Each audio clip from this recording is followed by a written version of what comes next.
Mesdames, Messieurs, bonsoir, bienvenue au Forum de la presse, le rendez-vous hebdomadaire des journalistes à Studio Kalangou. 3 sujets ont dominé l'actualité cette semaine. Il s'agit de la visite du président de la République, le général d'armée Abdraman Tiani, en Algérie, les 15 et 16 février 2026. À suivre dans le Forum de la presse de ce soir, les analyses de nos confrères sur le mois sacré de Ramadan 2026. L'actualité, c'est aussi cette découverte de fossiles appartenant à une nouvelle espèce du célèbre dinosaure Spinosaurus dans le désert du Sahara nigérien. Pour commenter et analyser tous ces faits, je reçois avec plaisir Abdoulaye Soumana, journaliste indépendant. Bonsoir Abdoulaye. Bonsoir Mokhtar. Abakari Arimi, journaliste à la radio alternative. Bonsoir Arimi. Bonsoir Mokhtar. Et Ousseini Sajibo, journaliste indépendant. Bonsoir Ousseini. Bonsoir Mokhtar. À la modération, je suis Mokhtar Hamadou. Le forum de la presse sur Studio Kalangou commence dans un instant.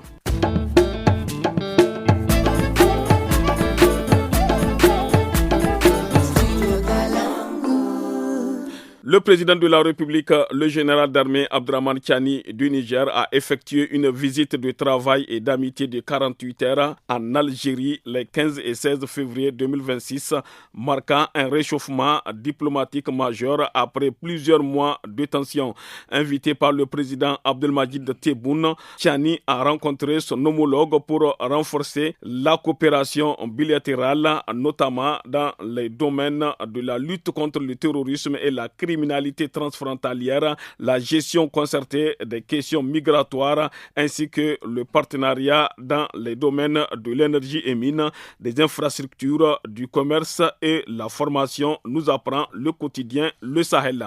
Abdoulaye Soumana, sur le plan diplomatique, les deux pays cherchent à mettre fin à une période de froideur diplomatique. Que faut-il retenir au sujet de la visite du président de la République, le général d'armée Abdraman Tiani, en Algérie, les 15 et 16 février passés? Merci, M. Mokhtar. Effectivement, les 15 et 16 février dernier, le président de la République, le général d'armée, Abdraman Tiani, a séjourné en Algérie pendant 48 heures. Un séjour qui s'inscrit, vous l'avez dit tout à l'heure, dans la perspective d'un réchauffement des relations diplomatiques qui était en froid, notamment avec la situation malienne où le Niger a quand même soutenu, n'est-ce pas, ce membre dans le cadre de l'AES. De l'AES. Alors, cette visite, il faut également le rappeler, pour moi, était une visite vraiment stratégique, du moment où, de sa préparation jusqu'à sa faisabilité, donc c'était vraiment un temps très record. Parce que vous n'êtes pas sans savoir, d'abord, il y avait eu la visite du ministre de l'énergie algérien qui était venu. Ensuite, on a eu vent que le président Tebboune invitait son homologue nigérien Abdraman Tiani à venir en Algérie. Et ensuite, le fait que l'ambassadeur de l'Algérie a été pratiquement remis sur place à Niamey pour peut-être rapidement préparer, n'est-ce pas, de deux côtés, pour préparer cette visite. Effectivement, cette visite, vous l'avez bien dit, c'est des actes purement stratégiques, la migration, la lutte contre le terrorisme, ensuite le commerce, les hydrocarbures. Alors, ces aspects sont très majeurs pour notre pays, notamment le gazoduc transsaharien qui a été mis en arrêt à cause, n'est-ce pas, pendant près de 10 mois du moins, avec cette situation née, n'est-ce pas, de la situation entre le Mali et l'Algérie.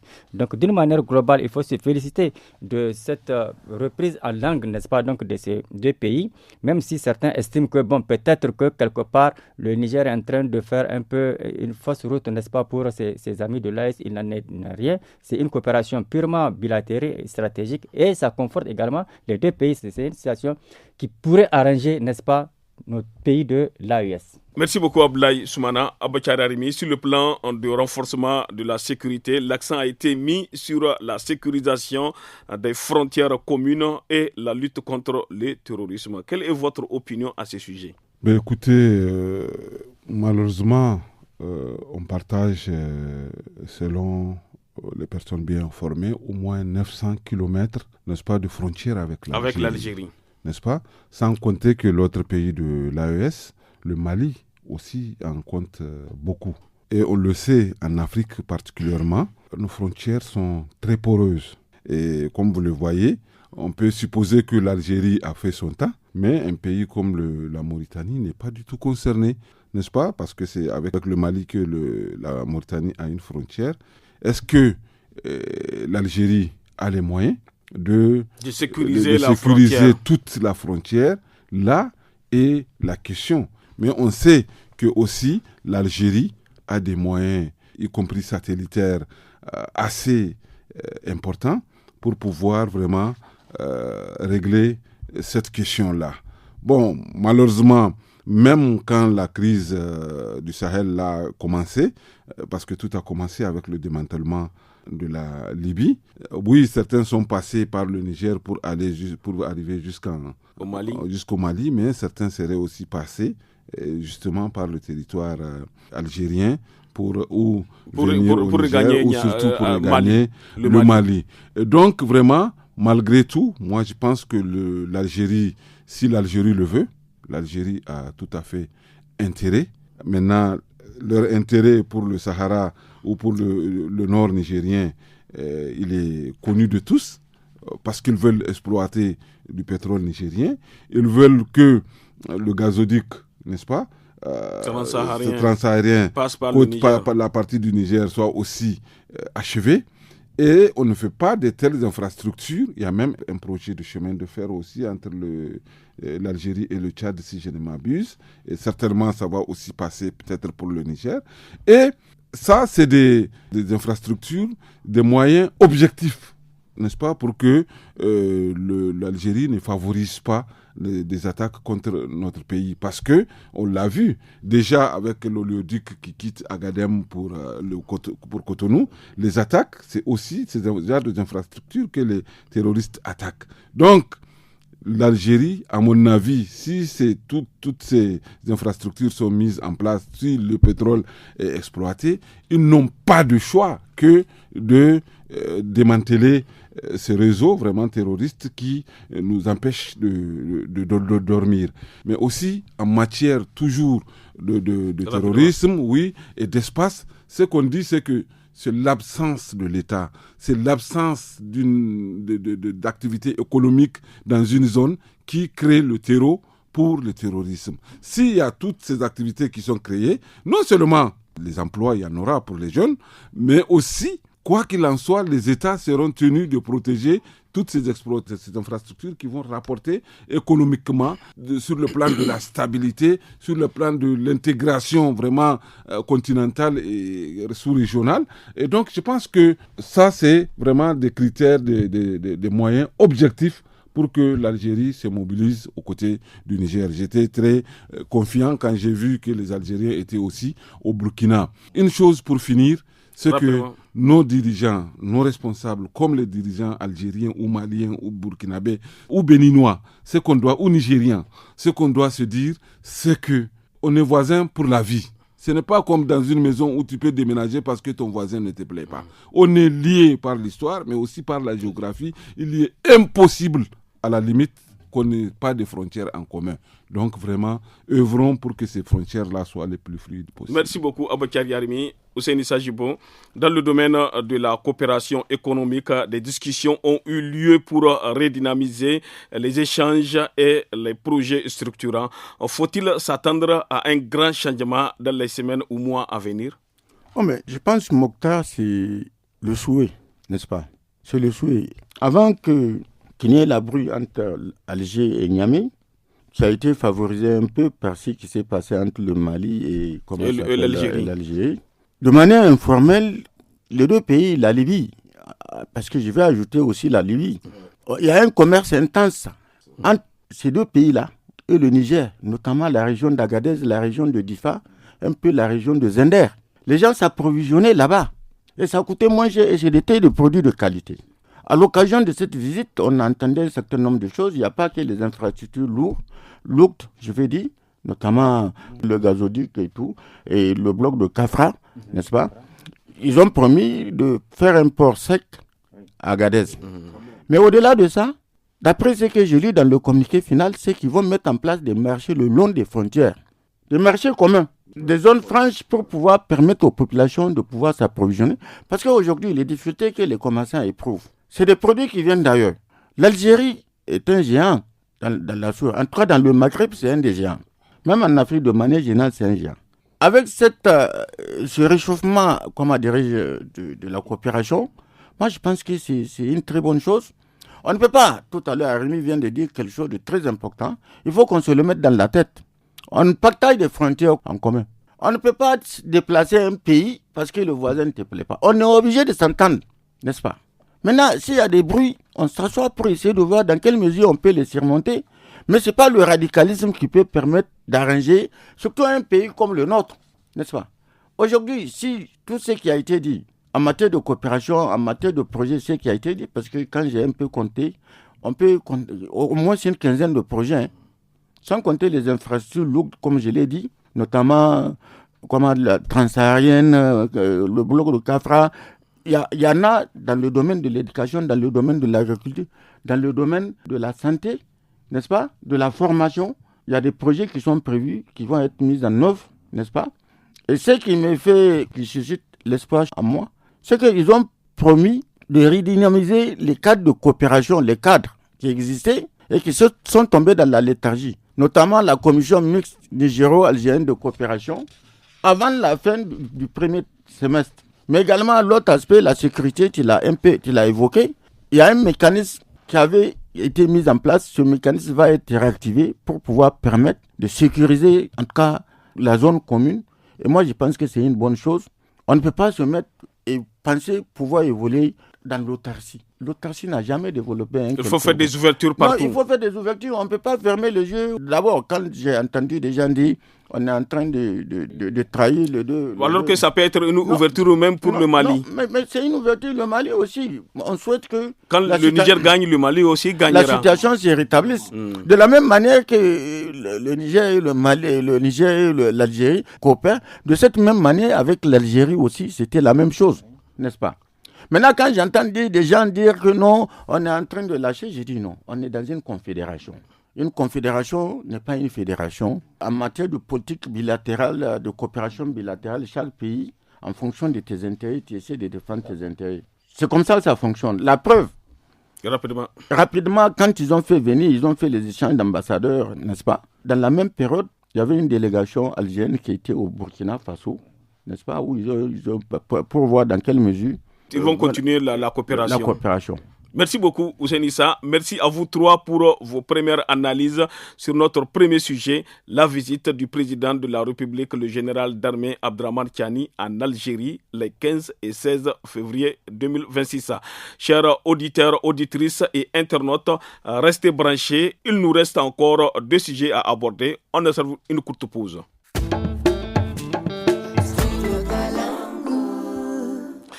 Passons à présent au deuxième sujet du forum de la presse sur Studio Kalangou. À l'instar de plusieurs pays de la Oumma islamique, le Ramadan 2026 a débuté officiellement le mercredi 18 février au Niger. L'annonce a été faite la veille mardi dans la soirée par le Conseil islamique suite à l'observation du croissant lunaire marquant le début du mois saint dans plusieurs localités du pays. Abachar Arimi, dans un communiqué lu à la télévision nationale, le Conseil islamique du Niger a invité les autorités à veiller au respect des prix révisés des produits de forte consommation au cours de ce mois béni et de Ramadan au Niger. Un peu plus d'une semaine après le début du Ramadan, que faut-il comprendre au sujet du respect des prix des produits sur le marché? Merci. Vous avez été quand même sur le marché? Oui, plusieurs fois. Naturellement, obligatoirement, chaque après-midi. Il faut faire le marché. Il faut faire le marché. Selon ce que j'ai constaté, les prix n'ont pas changé, contrairement vraiment aux années passées. Le pic, c'était l'année dernière. Mais dans tous les cas, ça ne saurait continuer. Vu la résilience dont on fait les preuves, comme diraient certains, n'est-ce pas, on ne peut pas augmenter le prix des denrées. Et j'ai compris qu'avec, non seulement avec le riz, déjà quelques mois avant le carême, les prix ont... Il y a eu la foire voilà, il y a eu la foire, il y a les qui a prix, quand même non, beaucoup baissé. Qui a permis à stabiliser. Parce qu'il y a la disponibilité en matière de commerce, c'est extrêmement important. Parce que quand c'est rare, c'est nécessairement plus cher. Mais j'ai aussi constaté qu'au niveau des fruits, beaucoup de choses, moi en tout cas, je n'ai pas constaté, sauf que au vu de la saison, les légumes sont disponibles, et les prix sont abordables. Les prix sont abordables, sauf par exemple pour un produit comme la pastèque, dont les Nigériens se sont spécialisés dans la consommation, surtout pendant la période de carême. J'ai l'impression que ça n'a pas baissé du tout, alors qu'il y a ça à profusion. Ah oui. Ce matin, je suis passé par Guinée-Rouge, ça ne Katako. dépassait pas Oui, 150, 200. Oui. Mais ici, Oui, 1000 francs, voilà. 1500, 2000. Voilà. Sinon, les autres légumes, moi, selon ce que j'ai constaté, ça va. N'eût été quelques arriérés de salaire ou quelque chose comme ça, ou des retards en fait dans le paiement de salaire, parce que ce matin aussi je voyais que le salaire de février était disponible dans une banque. Et donc peut-être que les gens n'allaient même pas ressentir un changement. Et c'est ce qu'il doit y être normalement. Parce qu'ailleurs, semble-t-il, pendant le mois de carême, les commerçants baissent même les prix. Bon, ça aussi, ce n'est pas... il faut que c'est leur activité principale. Il faut qu'ils tirent les bénéfices programmés de la chose. Il n'y a pas un prix normalement... Mais il ne faut pas exagérer. Il ne faut pas exagérer. Ah non, il n'y a pas normalement un prix pour le carême, pour le ramadan et un prix pour les autres mois. C'est le même prix. À défaut de diminuer, on ne doit pas aussi augmenter. Donc, je n'ai pas constaté cette année. Mais je crois qu'ils nous ont aussi quand même poussé à notre limite parce que des fruits, les fruits coûtent excessivement cher chez nous. Il ne faut pas se le cacher. Même l'orange qui nous vient de Timia, cette année, ça stagne à 1000 francs, par exemple, le kilo. Alors que les années passées, ça descendait quand même jusqu'à 800. Surtout, ça descendait.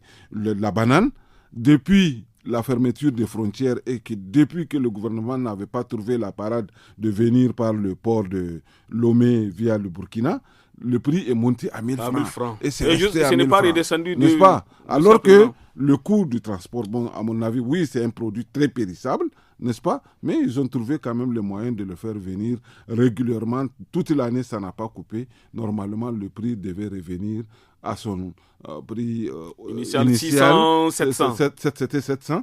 Tout au plus 750. Pourquoi pas quoi. Aussi, on doit prendre en compte le trajet qui est un peu plus long, donc du temps qu'on perd, et les risques d'attaque, tout ça. Mais aussi, on le sait aussi que beaucoup de produits viennent par le Bénin, même si c'est en passant par le Nigeria. Donc, ces prix aussi doivent être quand même, ne doivent pas stagner. Tu ne peux pas acheter... En Israël, on dit que tu ne dois pas avoir plus du double du prix de revient de ton produit que tu vends. Donc, il faut aussi tenir compte, on est dans un mois quand même béni. Merci beaucoup, Abakar Arimi. Ousseini Sajibo, le Premier ministre Ali Mohamed Lamine Zen a quant à lui invité la communauté musulmane à prier pour le renforcement de la cohésion sociale et l'unité du peuple nigérien. Qu'est-ce qui est encore attendu des fidèles musulmans? Je pense que c'est juste une répétition, ou du moins c'est réitérer quelque chose qu'on est en train de faire depuis pratiquement plus de 2 ans, n'est-ce pas? Les prières, les knouts, c'est tout à fait naturel, ça fait partie aujourd'hui du quotidien des Nigériens. Les prières régulières, comment on appelle ça, au-delà des prières... Il y a la tolérance... La tolérance, bon, bien évidemment, la tolérance, c'est pas seulement en appelant les gens, on crée les conditions pour qu'il y ait la tolérance, n'est-ce pas?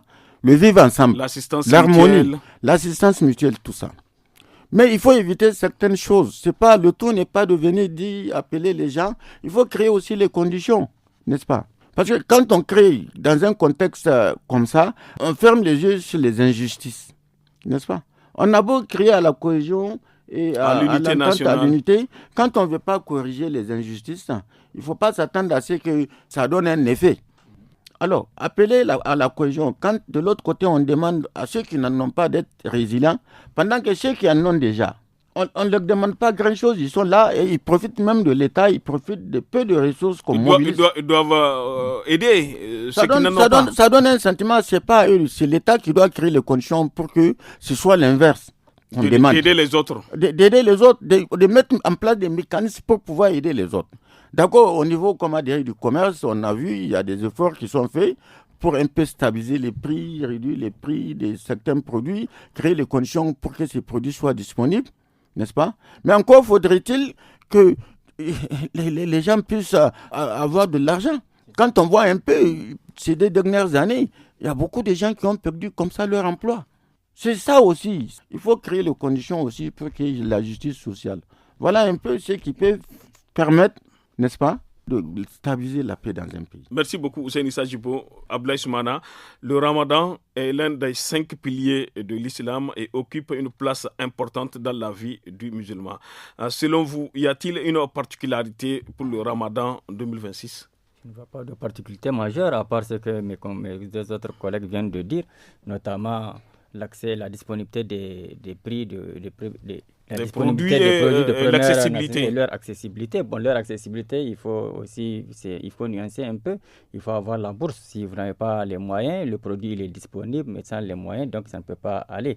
Hussein vient de faire un parallèle tout à l'heure avec tout ce qu'il y a eu comme des salaires qui ne tombent pas à terme échu, des contractuels qui ne sont pas payés, donc qui accumulent des arriérés, ce qui complique davantage les choses. Or, ce qu'il faut souhaiter, c'est qu'il faut réunir, n'est-ce pas, les conditions pour que les musulmans puissent observer, n'est-ce pas, ce mois béni de Ramadan et se donner à la prière, n'est-ce pas, comme le souhaitent, les recommandent les autorités, afin que Dieu bénisse notre pays et le préserve des assauts des extérieurs. Merci beaucoup, Ablaye Soumana. Abakari Arimi, rapidement, quel message à l'endroit des fidèles musulmans au cours de ce mois béni de Ramadan?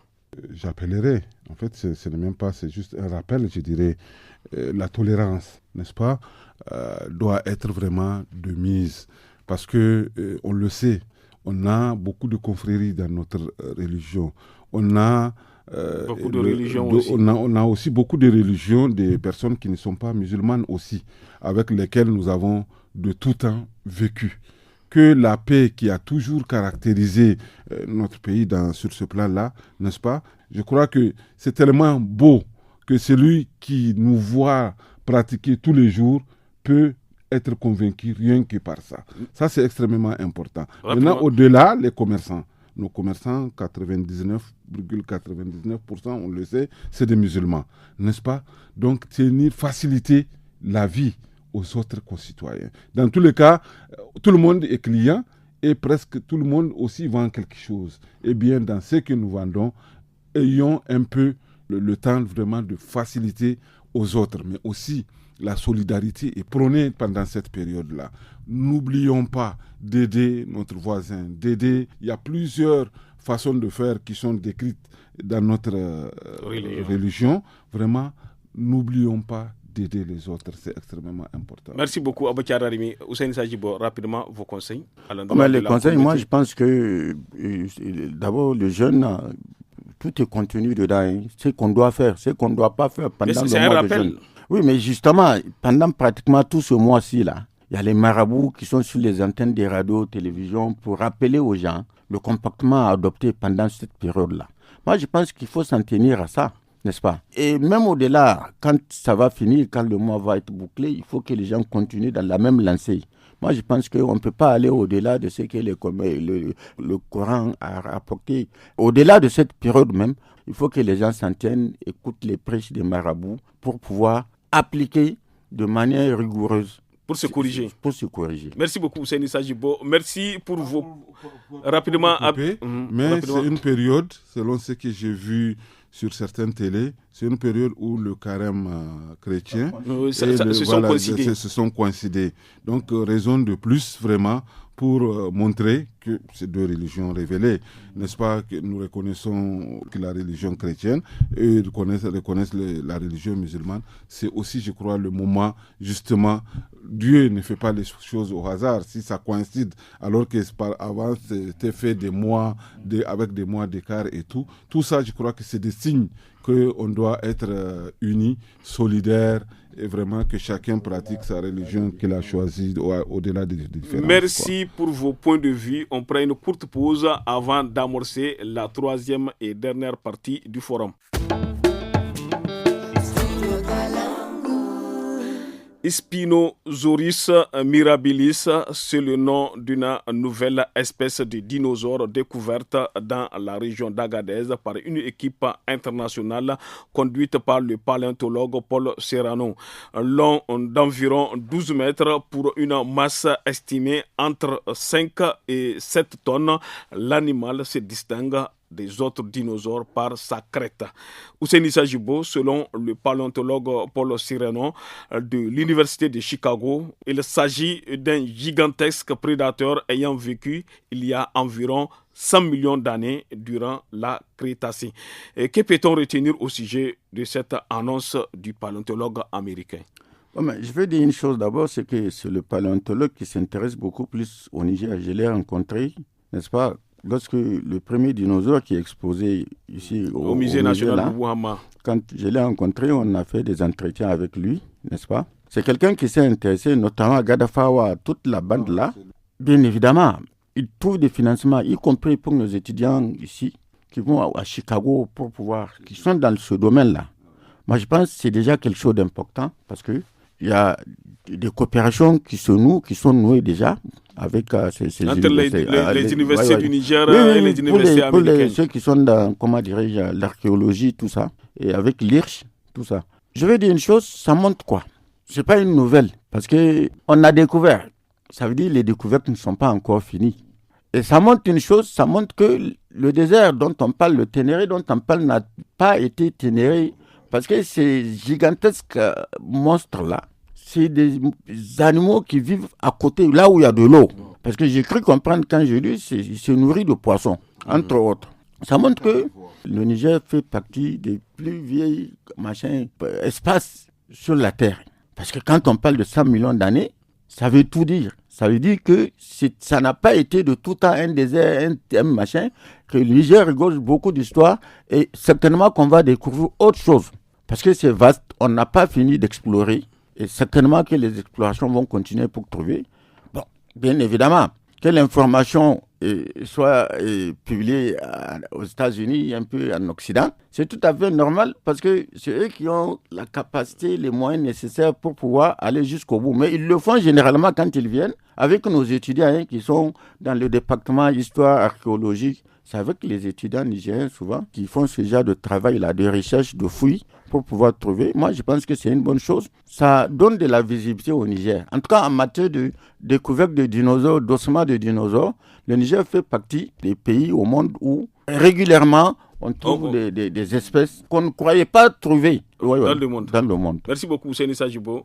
Ablaye Soumana, cette découverte est réalisée par une équipe d'une vingtaine de chercheurs. Selon vous, en quoi cette découverte est remarquable?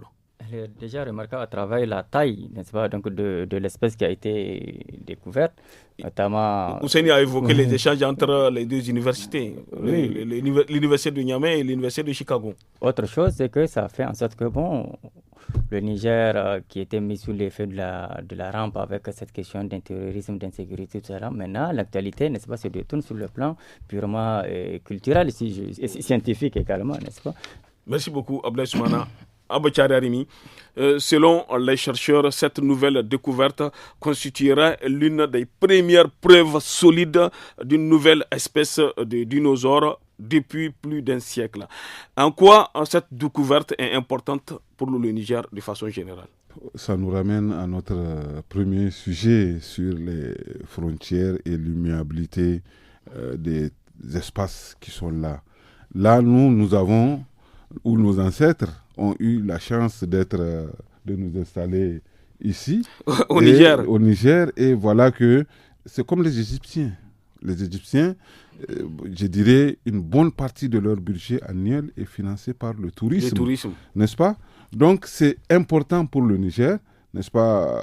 Malheureusement, depuis, je dirais, les années 90, le tourisme a pris un coup important dans notre pays. À cause de l'insécurité. À cause de l'insécurité. Sinon, c'est des endroits que le monde entier souhaiterait visiter.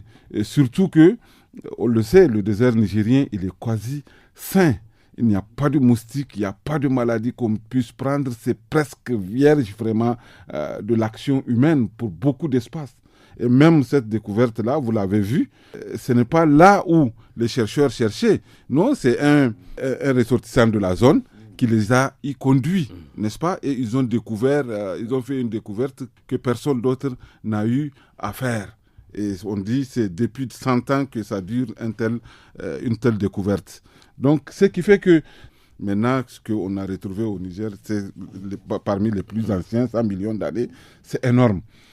Sinon, je crois que le Niger doit pouvoir se spécialiser en matière d'archéologie. Déjà, il y a un nouveau musée qui a été créé à Agadez, musée paléontologique. Ok, bon, je ne l'ai pas encore visité, mais je suis historien de formation.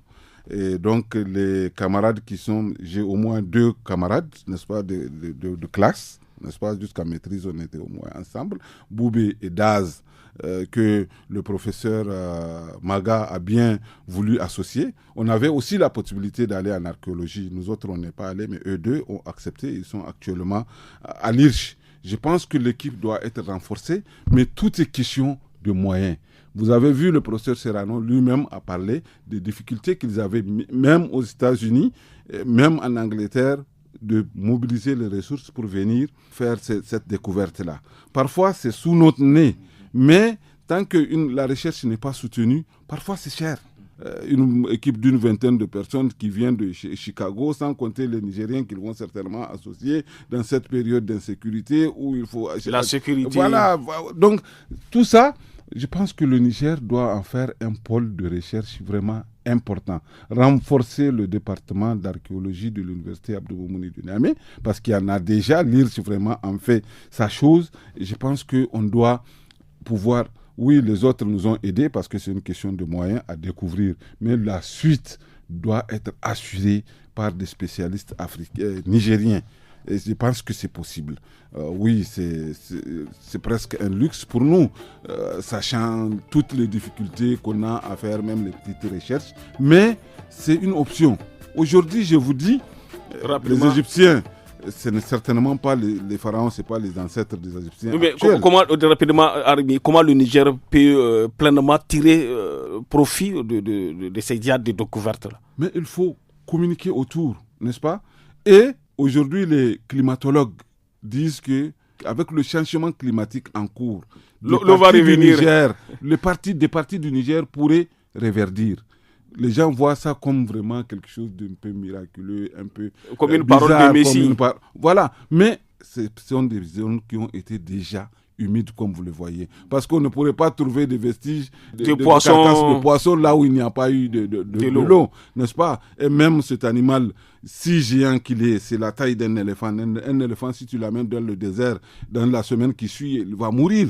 Et voilà qu'un éléphant, un gros éléphant, parce que 11 mètres, notre éléphant actuel n'a même pas ces 11 mètres, même si les 6-7 tonnes, c'est aussi la taille le poids de l'éléphant africain.